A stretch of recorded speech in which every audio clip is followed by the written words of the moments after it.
जय हिंद। नमस्कार दोस्तों, PMS IQ study YouTube channel में आप सभी का एक बार फिर से मैं प्रवीण सत्संगी सर बहुत बहुत स्वागत करता हूं।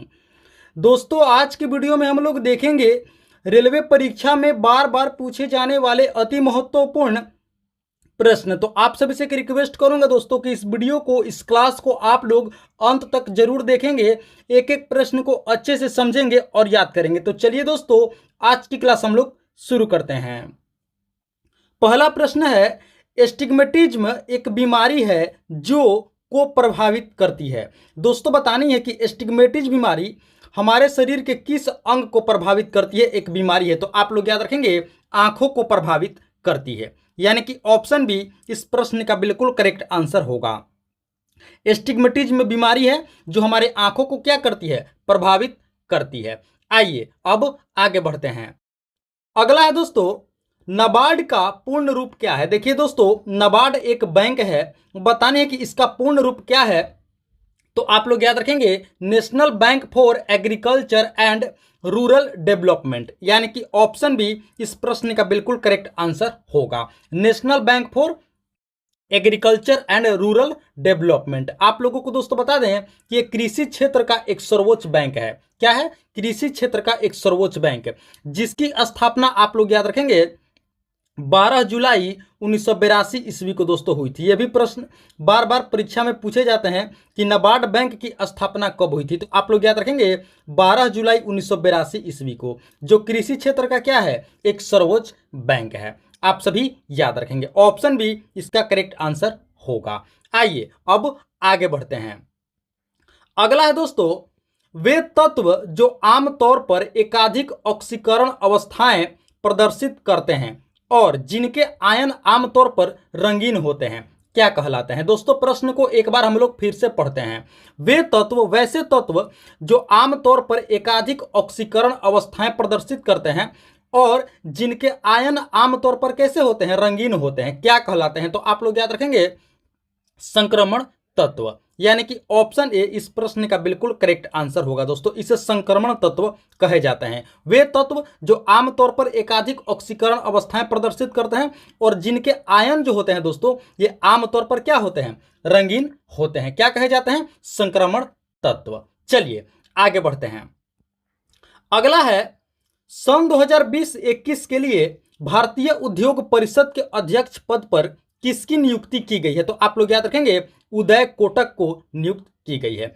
आप सभी याद रखेंगे, ऑप्शन सी इसका करेक्ट आंसर होगा। जी हां दोस्तों, कोटक महिंद्रा बैंक के उदय कोटक को सत्र 2020-21 के लिए भारतीय उद्योग परिषद के अध्यक्ष पद पर नियुक्त की गई है। तो ऑप्शन सी इसका करेक्ट आंसर होगा, राइट आंसर होगा। चलिए आगे बढ़ते हैं।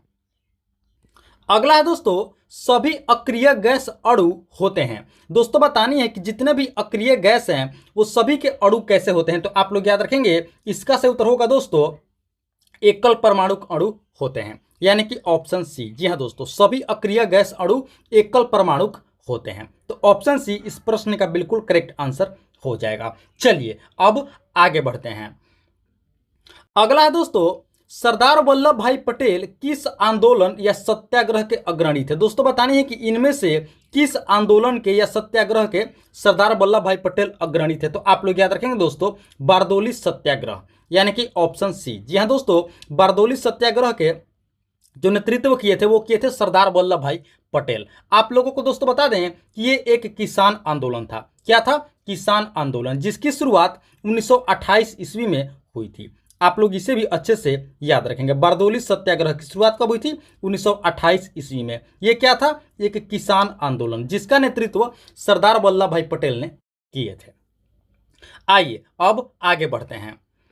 अगला है दोस्तों, लद्दाख में पाया जाने वाला यूरेनियम किस संसाधन का एक उदाहरण है। तो दोस्तों, आप लोग याद रखेंगे लद्दाख में पाया जाने वाला यूरेनियम संभाव्य संसाधन का क्या है, एक उदाहरण है। ऑप्शन बी इसका करेक्ट आंसर होगा। लद्दाख में पाया जाने वाला यूरेनियम संभाव्य संसाधन का एक उदाहरण है। आप सभी याद रखेंगे। आप लोगों को दोस्तों बता दें कि संभाव्य संसाधन वैसे संसाधन होते हैं जिसका उपयोग भविष्य में किया जा सकता है, यानी कि फ्यूचर में दोस्तों इस संसाधन का उपयोग किया जा सकता है, उसे संभाव्य संसाधन कहा जाता है। तो ऑप्शन बी यूरेनियम इसी का एक उदाहरण है। आइए अब आगे बढ़ते हैं। अगला है दोस्तों, राजस्थान की खेतड़ी जगह किस लिए प्रसिद्ध है। देखिए दोस्तों, राजस्थान में एक खेतड़ी नामक जगह है, तो बतानी है कि यह जगह किस लिए प्रसिद्ध है। तो आप लोग याद रखेंगे तांबे की खान के लिए, यानी कि ऑप्शन ए इसका करेक्ट आंसर होगा। राजस्थान की खेतड़ी जगह तांबे की खान के लिए प्रसिद्ध है। चलिए आगे बढ़ते हैं। अगला है दोस्तों, किन्हें आदि कवि के नाम से जाना जाता है। आदि कवि किन्हें कहा जाता है, तो आप लोग याद रखेंगे वाल्मीकि को कहा जाता है, यानी कि ऑप्शन बी। जी हाँ दोस्तों, वाल्मीकि को आदि कवि कहा जाता है। चलिए आगे बढ़ते हैं। अगला है, बहिष्कृत भारत नामक पत्रिका की शुरुआत किसने की, किसने आरंभ की थी। दोस्तों ये बताने कि बहिष्कृत भारत नामक पत्रिका किसने आरंभ की थी, तो आप लोग याद रखेंगे डॉक्टर भीमराव अंबेडकर ने, यानी कि ऑप्शन सी। जी हाँ दोस्तों, बहिष्कृत भारत नामक पत्रिका किसने शुरू की थी, तो आप लोग याद रखेंगे doctor Bhimrao Ambedkar. Option C इस प्रश्न का बिल्कुल करेक्ट आंसर हो जाएगा साथियों। चलिए आगे बढ़ते हैं। अगला है, फोर्ट विलियम कहाँ स्थित है। फोर्ट विलियम, तो आप लोग याद रखेंगे कोलकाता में स्थित है।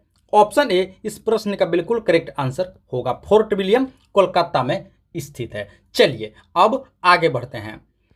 अगला है दोस्तों, बौद्ध गुफाओं के लिए प्रसिद्ध कार्ले किस राज्य में स्थित है। दोस्तों बतानी है कि जो कार्ले है ये बौद्ध गुफाओं के लिए क्या है, प्रसिद्ध है। तो बतानी है कि कार्ले किस राज्य में स्थित है, तो आप लोग याद रखेंगे महाराष्ट्र में, यानी कि ऑप्शन ए इस प्रश्न का बिल्कुल करेक्ट आंसर होगा। बौद्ध गुफाओं के लिए प्रसिद्ध कार्ले किस राज्य में है, तो आप लोग याद रखेंगे महाराष्ट्र में। आइए अब आगे बढ़ते हैं। अगला है दोस्तों, आंखों में लेंस का क्या काम होता है। दोस्तों बतानी है कि हमारे आंखों में लेंस का क्या काम होता है, तो आप लोग याद रखेंगे आंखों की फोकस दूरी को बदलना, यानी कि ऑप्शन सी इस प्रश्न का बिल्कुल करेक्ट आंसर होगा। हमारी आंखों में लेंस का क्या काम होता है, तो दोस्तों आंखों में लेंस का काम होता है फोकस दूरी को बदलना, यानी कि ऑप्शन सी इस प्रश्न का बिल्कुल करेक्ट आंसर हो जाएगा दोस्तों। चलिए अब आगे बढ़ते हैं। अगला है, सर्वाधिक ऑस्कर पुरस्कार जीतने वाले पुरुष रिकॉर्ड किसके नाम पर है। दोस्तों बतानी है कि सबसे अधिक ऑस्कर पुरस्कार जीतने वाले पुरुष का रिकॉर्ड किनके नाम पर है, तो आप लोग याद रखेंगे वाल्ट डिज्नी, यानी कि ऑप्शन ए इस प्रश्न का बिल्कुल करेक्ट आंसर होगा। दोस्तों सबसे अधिक ऑस्कर पुरस्कार जीतने वाले पुरुष रिकॉर्ड किनके नाम पर है, तो आप लोग याद रखेंगे वॉल्ट डिज्नी के नाम पर दोस्तों ये रिकॉर्ड है, आप सभी याद रखेंगे। आइए अब आगे बढ़ते हैं। अगला है दोस्तों, पद्मश्री से सम्मानित किए जाने वाले पहले हॉकी खिलाड़ी कौन थे। तो दोस्तों आप लोग याद रखेंगे पद्मश्री से सम्मानित किए जाने वाले पहले हॉकी खिलाड़ी थे बलबीर सिंह सीनियर, यानी कि ऑप्शन बी इस प्रश्न का बिल्कुल करेक्ट आंसर हो जाएगा। पद्मश्री से सम्मानित किए जाने वाले पहले हॉकी खिलाड़ी कौन थे, तो आप सभी याद रखेंगे बलबीर सिंह सीनियर थे दोस्तों। चलिए आगे बढ़ते हैं।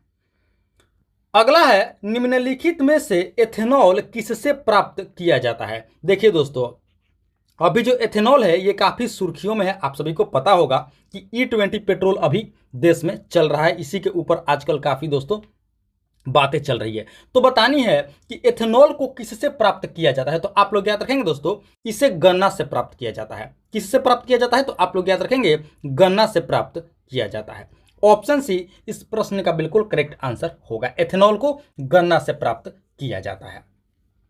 आइए अब आगे बढ़ते हैं। अगला है, जहाजों में पानी के अंदर की वस्तुओं का पता लगाने के लिए किस यंत्र का उपयोग किया जाता है। दोस्तों ये बताने कि पानी के जहाज में अंदर की वस्तुओं का पता लगाने के लिए, पानी के अंदर की वस्तुओं का पता लगाने के लिए किस यंत्र का उपयोग किया जाता है, तो आप लोग याद रखेंगे सोनार का उपयोग किया जाता है। सोनार कहा जाता है दोस्तों SONAR, यानी कि ऑप्शन सी इस प्रश्न का बिल्कुल करेक्ट आंसर होगा। इसका मतलब होता है साउंड नेविगेशन एंड रेंजिंग। आप लोग याद रखेंगे सोनार का मतलब क्या होता है, SO से साउंड नेविगेशन एंड रेंजिंग इसका दोस्तों पूरा नाम होता है। इसी का प्रयोग किया जाता है जहाज में पानी के अंदर की वस्तुओं का पता लगाने के लिए, आप सभी याद रखेंगे। चलिए आगे बढ़ते हैं। अगला है, अंतरिक्ष में जाने वाले सर्वप्रथम कुत्ते का नाम क्या था। देखिए दोस्तों, अंतरिक्ष में जाने वाले सर्वप्रथम कुत्ते का नाम था लाइका, यानी कि ऑप्शन बी। जी हाँ दोस्तों, लाइका क्या थी, एक फीमेल डॉग थी, इसी का नाम था लाइका। सर्वप्रथम अंतरिक्ष में जाने वाले कुत्ते का नाम था। चलिए आगे बढ़ते हैं। अगला है भारतीय भारतीय अंतरिक्ष कार्यक्रम का जनक किसे कहा जाता है? तो आप लोग याद रखेंगे विक्रम साराभाई को कहा जाता है। किन्हें कहा जाता है? विक्रम साराभाई को, यानी कि ऑप्शन डी इस प्रश्न का बिल्कुल करेक्ट आंसर होगा, भारतीय अंतरिक्ष कार्यक्रम का जनक। आप लोगों को दोस्तों बता दें कि भारत की जो अंतरिक्ष एजेंसी है, स्पेस अंतरिक्ष एजेंसी, इसका ये प्रथम अध्यक्ष थे, यानी कि इसरो के प्रथम अध्यक्ष कौन थे? तो आप लोग याद रखेंगे विक्रम साराभाई इसरो के प्रथम अध्यक्ष थे, और इन्हें दोस्तों भारतीय अंतरिक्ष कार्यक्रम का जनक कहा जाता है। तो इस पॉइंट को भी आप लोग अच्छे से याद रखेंगे और इस प्रश्न का उत्तर भी आप लोग अच्छे से याद रखेंगे। आइए अब आगे बढ़ते हैं। अगला है कंप्यूटर चिप का दूसरा नाम क्या है? दोस्तों बताने कि कंप्यूटर में चिप का जो प्रयोग होता है उसका दूसरा नाम क्या है? तो आप सभी याद रखेंगे माइक्रोचिप, यानी कि ऑप्शन ए, कंप्यूटर चिप का दूसरा नाम है माइक्रोचिप। चलिए आगे बढ़ते हैं। अगला है निम्नलिखित में से किस ग्रह के उपग्रह का नाम गेनीमेड है? यानी कि दोस्तों बतानी है कि इनमें से किस ग्रह के उपग्रह का नाम गेनीमेड है। तो आप लोग याद रखेंगे जुपिटर, यानी कि बृहस्पति ग्रह का जो उपग्रह है इसका नाम है गेनीमेड। ऑप्शन ए इस प्रश्न का बिल्कुल करेक्ट आंसर होगा। बृहस्पति ग्रह के उपग्रह का नाम क्या है? तो आप लोग याद रखेंगे गेनीमेड। आइए आगे बढ़ते हैं।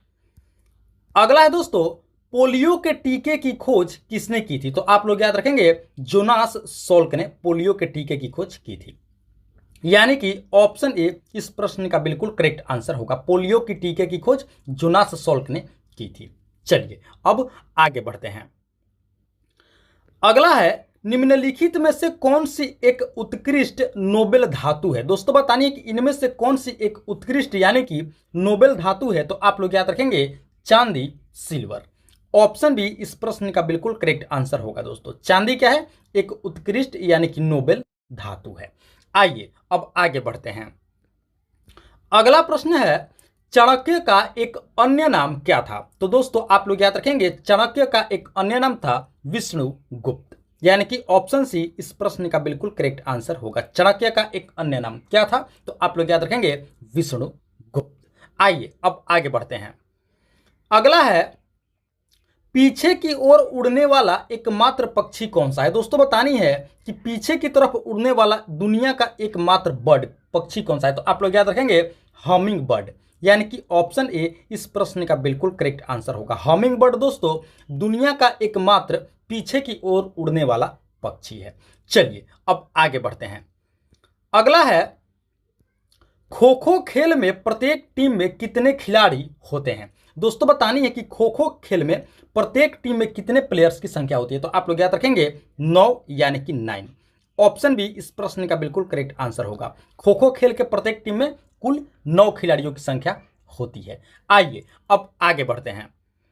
अगला है दोस्तों रविंद्रनाथ टैगोर को सर्वप्रथम किस वर्ष में नोबेल पुरस्कार से सम्मानित किया गया था? दोस्तों बतानी है कि रविंद्रनाथ टैगोर को सबसे पहले किस वर्ष में नोबेल पुरस्कार से सम्मानित किया गया था? तो देखिए दोस्तों आप लोगों को बता दें कि भारत के सर्वप्रथम नोबेल पुरस्कार विजेता कौन थे? तो आप लोग याद रखेंगे रविंद्रनाथ टैगोर। आप लोग इसे अच्छे से याद रखेंगे और इन्हें यह पुरस्कार 1913 ईस्वी में दिया गया था, पुरस्कार से सम्मानित किया गया था, यानी कि ऑप्शन सी इस प्रश्न का बिल्कुल करेक्ट आंसर होगा।